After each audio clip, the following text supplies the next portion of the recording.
Welcome to Eternal Paradigm. Together we're uncovering the human experience and exploring physical, mental, emotional and spiritual stories with me, your host, Urmi Raval.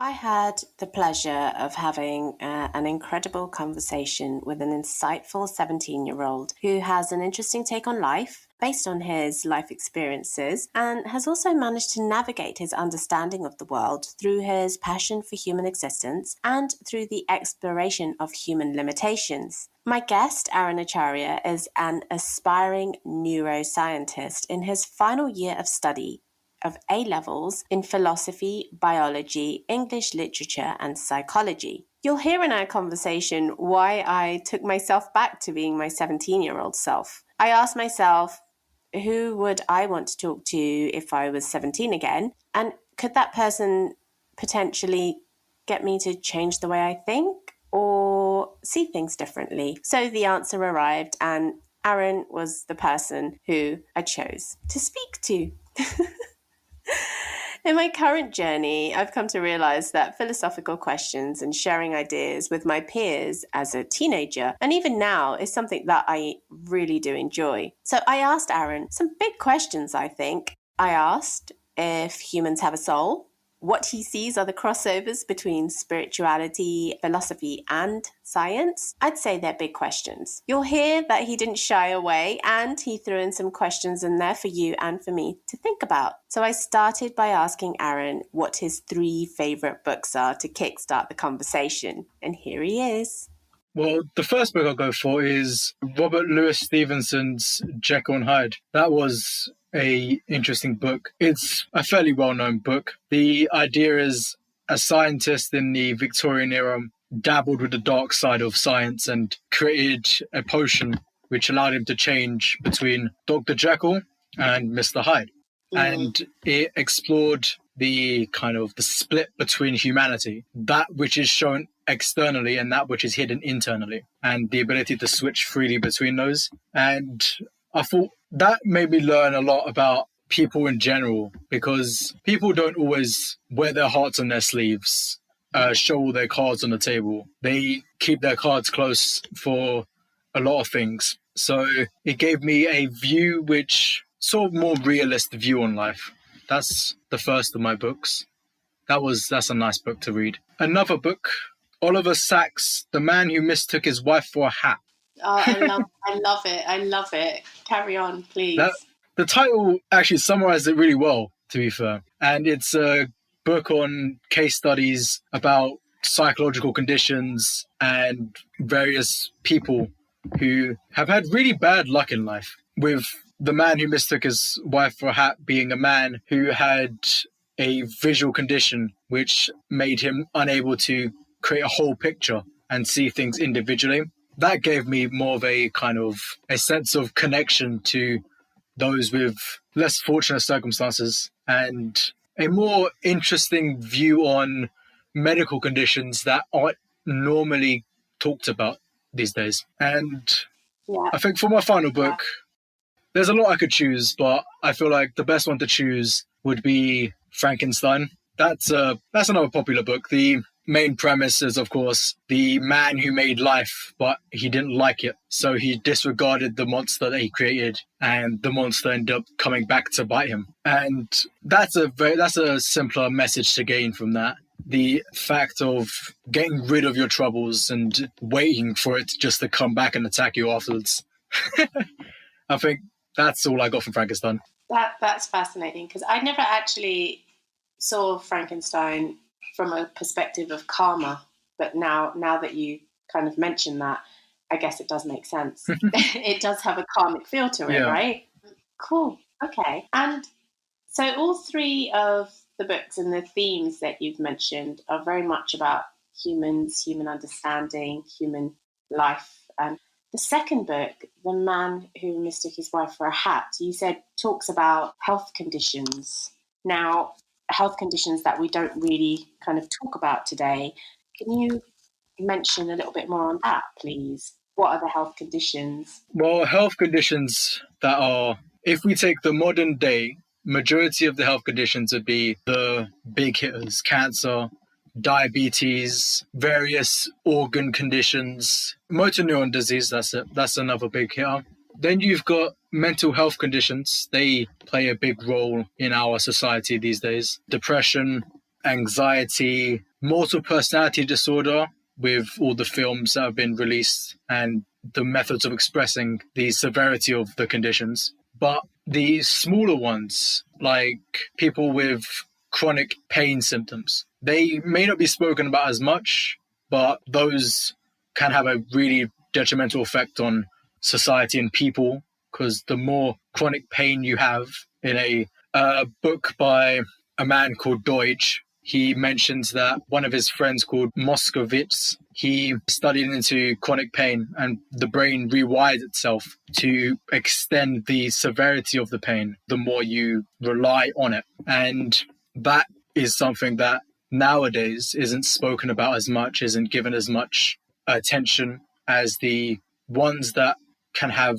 I want to say, short-term impact, really large short-term impacts, but that would be kind of wrong considering the symptoms of some conditions like depression and cancer. I think that's really interesting, actually, because the chronic pain, again, that's something I totally connect with, and many people do. And I think you're right. I think it is overlooked. And many people don't understand how your mind has this immense ability to rewire itself almost and condition itself around that pain. Yeah. So, that's really interesting. Thank you for sharing those.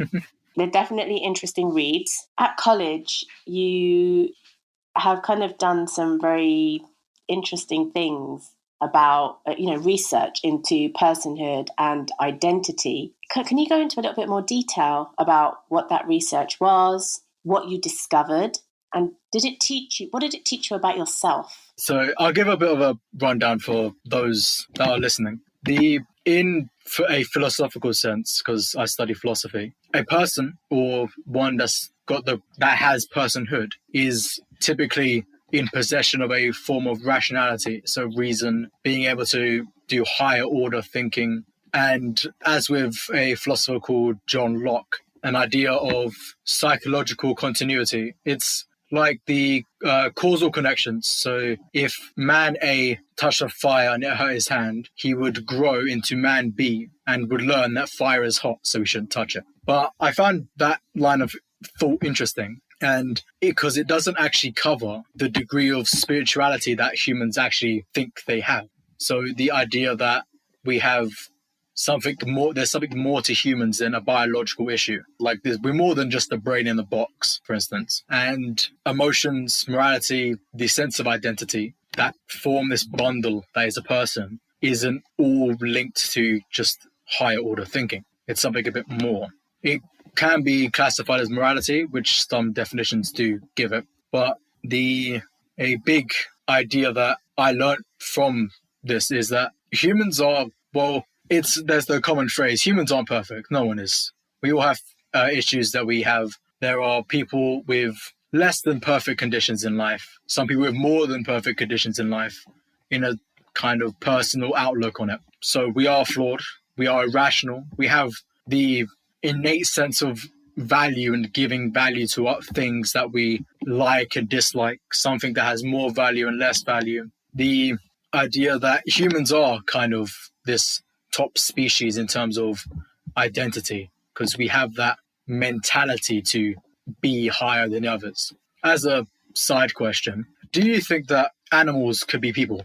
Are you asking me personally? I'm asking you personally. I come from the school of thought that we are all spirit energies living in a form. I guess the conventional concept of that would be soul. So yes, no, animals potentially couldn't be humans, but the spirit energy within them could move into a human form at some stage. I get where that's coming from. It's kind of in line with what I was thinking, because I ended up coming to the conclusion that while animals may not be people the way that we'd look at another human and go, he is or she is. Yes. We'd call the animal that or this, for instance. It may not be human level personhood, but if we take the spiritual energy idea, then they are a variation of people, just not the way we'd see it. That's my kind of line of thought there. Yeah, no, I can get that. I totally, I can connect with that. Yes, and that again, one of my kind of frames of thinking around this is how disconnected we've become from not only from ourselves but also from animals. We think of them as the other, and I think you touched on the fact that we see ourselves as some level of supreme being or elevated because we have the ability to think, right? But animals have the ability to feel, and sometimes feeling supersedes thinking because thinking has its shortcomings. Yeah, what I found a really interesting kind of line of thought to expand on just that point. The honeybee, that was really out there example, but the honeybee can show variations, levels of the human condition in a bee-like form. They can show high order thinking because they can communicate, can't they? They have the dances, they have the buzzing. Yes, absolutely. Yes. So they can think, they can feel to an extent. They have their morality and their justice in a form that includes the futurity of their colony by assassinating their queen. Yeah. So bees can be incredibly destructive to their own kind, right? Yeah. Anarchists, the ultimate anarchists. God, excuse me. But I mean, on that point of bees displaying human-like behaviors in the context of being a bee, I also have a very, my take on this is humans are not essential need for this planet. We're not necessarily needed, whereas every other ecosystem or every other, animal or any kind of sea life is essential to the world. Whereas humans are, I guess, we've kind of placed ourselves at the top of this food chain or at the top of this chain, this hierarchical, life. But actually, the earth can do without us, but it can't do without bees. And that is what I find fascinating, that we just mar ourselves in this immense self-importance and we willingly destruct ourselves. And that is where I'm really interested in humans. We don't study ourselves enough, I think. It's like the human condition is arrogance at this point. Yes, absolutely. So moving on from that, in terms of are there any life experiences that you think have kind of made you think or see things differently? I mean, it could be anything from a friend telling you something that really kind of made you think or see things differently, because every 17-year-old has a different take on life. And obviously yours is quite different from most 17-year-olds that I would talk to. Has there been anything that you've kind of gone, okay, I need to step out of this? I think the main, I have a couple, but two of the ones I would say can classify as one. So I'll do them first. School in general would be a big influence because that's where I get my education from. But during my school time, there were some teachers which gave a bigger influence than others. They kind of showed, a level of humanity which you wouldn't find with other teachers during that period of life. And they gave a much more personal touch to learning, to studying, and one of them was just my chess buddy. He played chess with me. But even that was fun. And I think that had a really big impact because if I didn't have that fun at school and it was just the studying, then it kind of, the weighing doesn't feel right. Especially since the other half of school was that for the first part of secondary and the latter half of primary, I had my own personal bullies. While they were kind of bully-ish for the most part, I got where they were coming from after the fact. And I'm actually good friends with most of them now. Yeah, most of them are actually decent people. They just took a bit of time to get used to. And that kind of showed humanity in general. Like, human Absolutely. condition may not be arrogance, it may be misunderstanding Yes. or identification.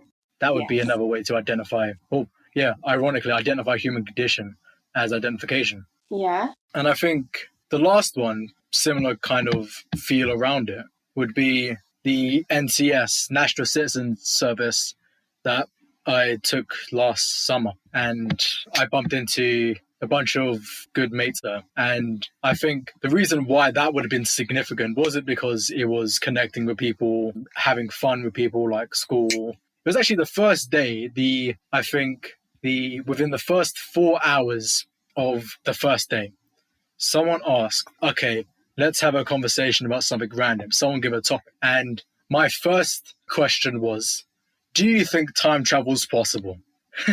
And while that would have been a weird question to most people, we spent the next 3 hours doing nothing but researching and having a debate, a scientific, philosophical, and sociological debate on the ethics and probability of time travel functioning well.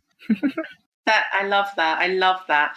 I just want to say at 17, that's probably one of those random questions that I too would have thrown out there, which is why I'm here now, still asking those random questions. But that's amazing. And so what I'm really interested in and intrigued by is the whole bullying thing that you mentioned and how that's been transformed because you were able to go deeper, really, to actually look at the people underneath all of that, right? Yeah. And I think that's important because obviously with social media, with trolling, people often say things because they're coming from a place of A, not understanding, B, not being able to identify fully with themselves, or C, just because that's how they're feeling and they need to project it outwards, right? Yeah. So did you find that to be the case in any of those instances? I think the second one, the one in secondary school, he's actually one of my best mates now. Oh, that's amazing. But he's actually a really nice guy. But during Well, the you have to say that now. Come on, Aaron. You yeah, true. can't say anything else. You're stuck. No, I'm sure he is. Yeah. But during the first year of secondary, he was a bit of a bully to most people. And he he started bullying me initially because he was picking on one of my friends. And it turned a bit more than that afterwards. And then it just became a bit of a tense situation around the school. But it turned out after the fact that the main issue was that he had no one that he could call a friend because all the people that he was friends with were just there for him because he could get them something. So he developed kind of an insecurity and a lot of anger built up. But after the first year, didn't talk to him until halfway through the second year. And we sorted things out. And then we just became, what we are now, basically. That's amazing. So it's real. It's a real friendship. Yeah, it's one of those nice little romances you find. One of those. I like that. It's real, ultimately, right? It's a real relationship. Yeah, that's what matters. So just moving on to a few other things, really. I have another out there question for you, and that is what, in terms of your research at college, going back to personhood and identity, how are you going to be taking that on, or how have you taken that on and kind of living with it, if you see what I mean? Are you applying that to everyday living and life? So do you understand? Yeah, that makes sense. That makes sense. Well, everyday life, I think that the thought process I developed was already there. It was just building upon it. So in terms of everyday life, it's not much that's different because I always thought everyone was a bit imperfect because if you're perfect, then you're not a person anymore. You're a perfect person, which is a god, effectively. And that doesn't make sense. So I think in terms of future, I think I wouldn't mind applying that to a study of sorts. Like, for instance, if a person, oh, here's an out there question for you. If a person had their brain copied onto a machine, considering the technology advancements we've got coming, if a person had their brain copied onto a machine and put in a simulation, would that copy in the simulation be a person? Or would it be the same person? Or would it be a different person? Oh, wow. Okay. I think it would be a different person because only my brain can be copied, not the essence of me, going back to the spiritual thing. Because I think artificial intelligence, which we'll come on to, can be people, can be a person, but I don't think that you can take the spirit element out of a person and emulate or replicate that in an artificial intelligent form. And that is what, to an extent, what I believe. Mine's slightly different, but Share it. So if a person was copied, I don't think the spirituality essence I don't think that differ that much. As if we go to a scientific level, a brain is 15% neurons, which allow process and the formation of ideas, emotions, thoughts. They're just a bundle of neurotransmitters and electrical charges. So it's like a 0 and 1 binary code, but natural and biological. So if a person was copied, I think they'd be different, only for the moment that the person that was copied changed after he was copied. Agreed. I totally agree with that because it's like every moment is different, even though we can remain the same in it. Yeah. But we change, right? We change. Every second we change. Yeah, because all the environment that we have, all the senses that we feel, if we slapped our hand, we then learn again the pain of being slapped. Yeah. Yes. And I totally get that. Totally get that. And also we're in the difference, I guess, between copying a brain and actually being who you are as the brain is that the brain can basically feel and relive emotions, partly based off the fact that the brain and emotions are to some extent potentially interlinked. So if you were to copy a brain, would the emotional kind of aspect of that be copied over? I don't know. They're all questions, Aaron. Yeah. Because that's what I would want to go on to further study. Because these types of questions, the idea of creating emotions in a machine, I have a thought experiment which I will go on to later. I'll save that for later. It's a nice one to think on. But I think that's what I would have learned from my personhood research, my identity research, and that's how I'd apply it. Cool. Yeah, no, definitely. That sounds amazing. And to keep me updated on all of that because it's so cool. So I have another question following on from the thinking and feeling thing. And that is, do you think there is a difference between thinking, feeling and understanding? And again, just in your opinion, what are the drawbacks of each of these? Thinking, feeling, understanding, because they kind of come from different places, right? I don't know. What do you think? I think, ironically, but I think that thinking, feeling, and understanding are three separate things. I think an easy way to understand it would be that thinking is the information, understanding is the application, and feeling is the motivation. When you're thinking about something, you're developing information about it, you're developing opinions on it, and you're learning from the thinking. The feeling aspect would be the motivation behind the thinking, if that makes sense. I believe a philosopher called Damasio believed that emotions and irrationality gave realization to actions. So in this case, feeling would be the emotions. And kind of that sixth sense idea, if a family member's in trouble and you have that inkling, oh, something's up, you phone them up and something happens to be happening, that'd be a feeling from the kind of the thinking aspect, the motivation behind the thinking. And understanding is kind of the I think it'd be one step up from that, to be fair. So understanding is fusing the two together and is the action, if that makes sense. I think you're totally right. The thinking, feeling and understanding, brilliantly explained. So what are there drawbacks in either one of those, do you think? Oh, that's a good question. I think The one with the biggest drawbacks would be feeling. Well, I say that because if you're thinking about something, then your line of thought is developed solely from stimulus and information. Your understanding is what comes about after you've got the information. And the feeling is what can distort the information.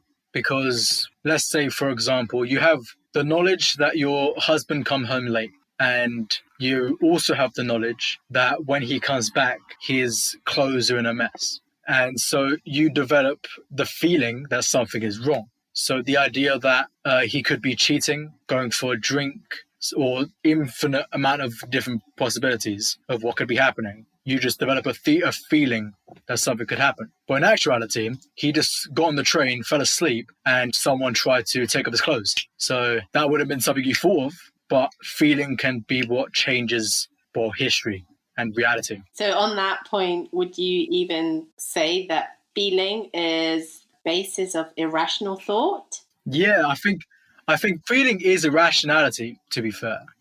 And it's not to say that it's bad, because humans are irrational beings. We are essentially, as a philosopher called Heidegger said, we are essentially temporal beings. We live in time. And because we live in time, we cannot know everything there is. We cannot experience everything there is. And we cannot understand everything there is to understand. So if we have that feeling, then that is what gives us that kind of that sense of time. Because if you're irrational about love, whenever you spend time with that person, it may seem faster than usual, for instance. And that would be caused by irrationality. So it's not to say it's bad, but kind of necessary for humans, I guess. So irrationality is necessary for humans, and it's based in like emotion is where we're coming from at this. Yeah.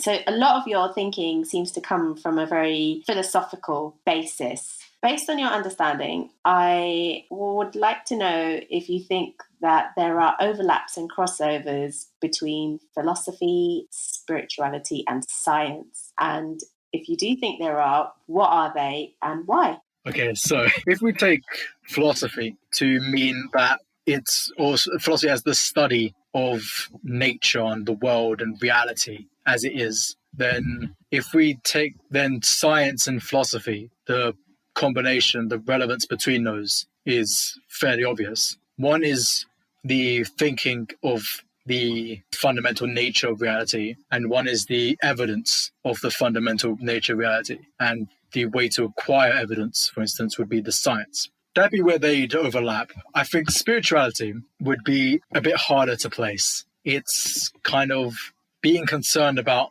human spirit, right? So the soul, the individual essence that is a person, and how we get around that.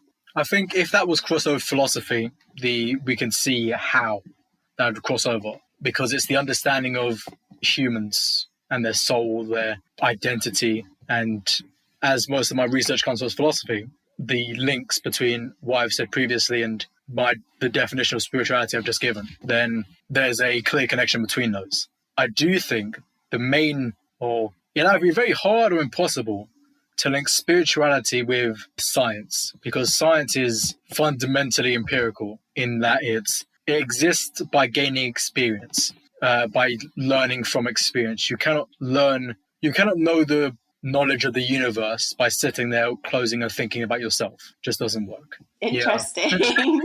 What do you think? What would you say? Oh, I think that science is on a daily basis showing us that a lot of kind of spiritual thinking that has come about over time does have a valid basis, because I think Western science is really playing catch up with what a lot of Eastern philosophies, Eastern spiritual practices, and Eastern scientific and mathematic principles have already known for years. That's true. So I kind of see it from that point of view. And I do think you're right, spot on in terms of, science is empirical, okay? It's based on data, fact-finding, and philosophy it almost is like a crossover of everything, right? Yeah.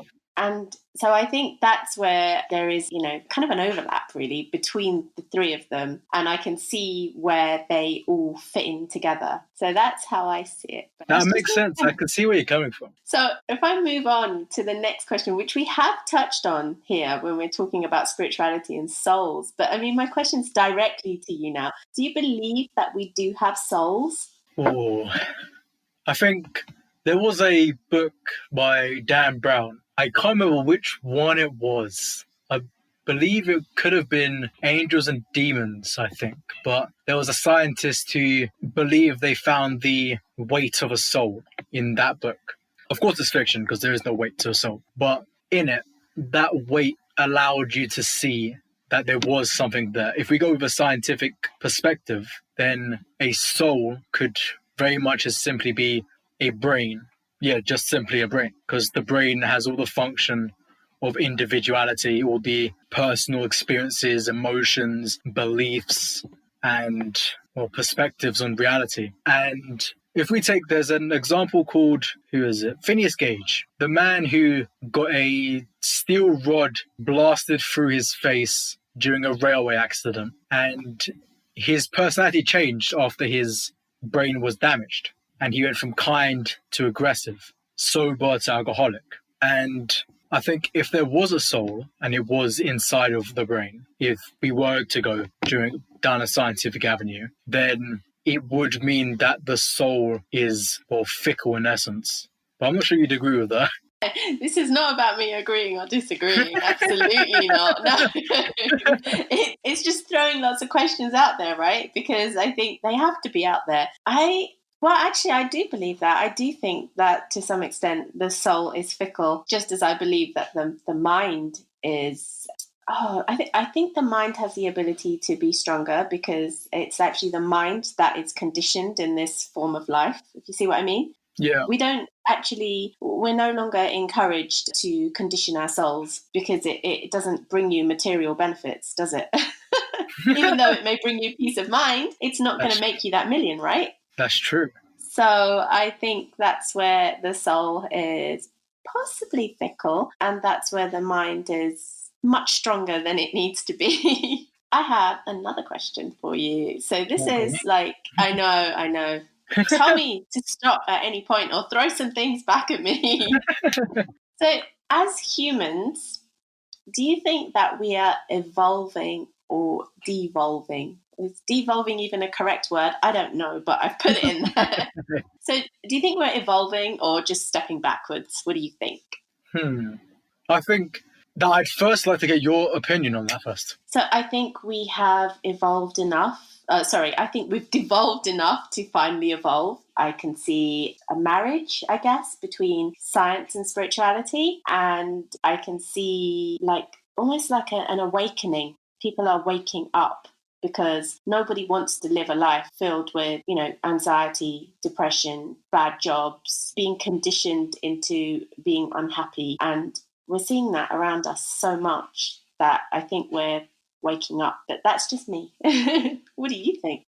Well, thank you for sharing. I think that humans as a species has evolved to a significant enough level that any further evolution is going to come many, many years from now. And I think that in a societal sense, the idea of humans as a community, I think we're actually stuck in kind of an oscillation of evolution and devolution, because morally we have gone from very immoral with slavery, if we go, or Colosseum fights, slavery, or terrorism. Terrorism's debatable, but murder, and it just goes up and down depending on the context. And along with morality, as long as morality is high, rationality seems to be in the inverse. Because the more, like with the thinking, feeling, and understanding, the more that we are feeling, the more irrational we get. But the more rational we are, the less moral we can be. So I think in that sense, in a societal, communal sense, humans' evolution is, changing depending on the context of the situation. Thank you for sharing that. That really is. Another question? I have another question. I do. Of course I do. So the question is, it's in your current form as Aaron and in this life as Aaron, what are your goals? What are your visions and aims? And what has defined these? Oh, that's another interesting question, that is. But I think as Aaron and in Aaron's life, because it is Aaron we're talking about, Aaron's goals are to understand the limitations of being human and whether the limitations are negative for humans or beneficial for humans. And I think one such case would be, let's take prosthetic limbs. That, or like the biotechnology in general. Let's take biotechnology in general. That is a field of science and biology that fuses with technology and allows for creations of things like prosthetics. I'm not sure if pacemakers are, but prosthetics will be my go-to for this. As a limitation for humans, or for most biological creatures, if you lose a limb, it's going to be very hard to maneuver because you've lost a limb. But as a prosthetic is made, if a prosthetic is made for a human, then they have surpassed the limitation of loss created by biology. But that creates a limitation on psychology, because as soon as an arm that is not your own is created, you feel disconnected to your own body. Your mental health wanes, and you are less of the person you once was when you had a normal arm. But that would be a limitation. But you can surpass that if you create an image that looks natural. So I think a goal of mine, of Aaron's, because this is Aaron's form today, I think learning what it is to be with limits, because humans in general don't have limits until a human puts a limit on a human. That would be a goal. And I think what defined that was it was a game. I was playing a game, actually. The main plot of this game is this person created a death game like the Saw films, and you have to solve puzzles to escape, solve the mysteries, find out who the person is, and learn from there and grow. It has some sci-fi in there because it's fiction, but it's a very interesting game. But that, along with a animation I like watching about time travel, they kind of built an image of science fiction, and the idea that science fiction is merely fiction and will always